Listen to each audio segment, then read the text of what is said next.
சில நேரங்கள்ல நான் இந்த மேன்மையை அடைய வேண்டும், என் குடும்பத்தில் இப்படிப்பட்ட ஒரு ஆசீர்வாதம் கடந்து வர வேண்டும், இந்த லக்கை நான் அடைந்தே தீர வேண்டும் என்று அதற்காக பிரயாசப்படுகிறவன் நியாய தீர்ப்புல தப்பவே முடியாது. இந்த உலகத்திலே நீங்கள் மகிழ்ச்சியா இருக்க வேண்டும். மகிழ்ச்சியா இருக்கணும்னா நமக்கு என்ன தேவை?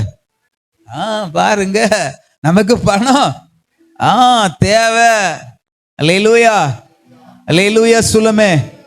ஆனா பணம் தான் மகிழ்ச்சியை கொண்டு வராது, அதுவும் ஒரு காரியம். அல்லேலூயா, அதையும் நாம் சரியாய் புரிந்து கொள்ள வேண்டும். ஏன்னா இன்னைக்கு நிறைய பணம் இருக்கிறவர்களிடத்துல உண்மையான மகிழ்ச்சி இல்லை. கோடி கோடியா வச்சிருக்கிறாங்க, ஆனா இருதயத்துல உண்மையான சந்தோஷம் இல்லை. அதனாலதான் ஆண்டவர் இன்னொரு இடத்துல அழகாக சொல்லுகிறார். அதே நீதிமொழிகள் புஸ்தகம் தான் நினைக்கிறேன், கர்த்தரின் ஆசீர்வாதமோ ஐஸ்வர்யத்தை தரும், அதனோடு அவர் என்ன செய்ய மாட்டாராம், வேதனையை கூட்டார். அப்ப தேவன் தருகிற ஆசீர்வாதத்துல ஒரு உண்மையான மகிழ்ச்சி இருக்கும்.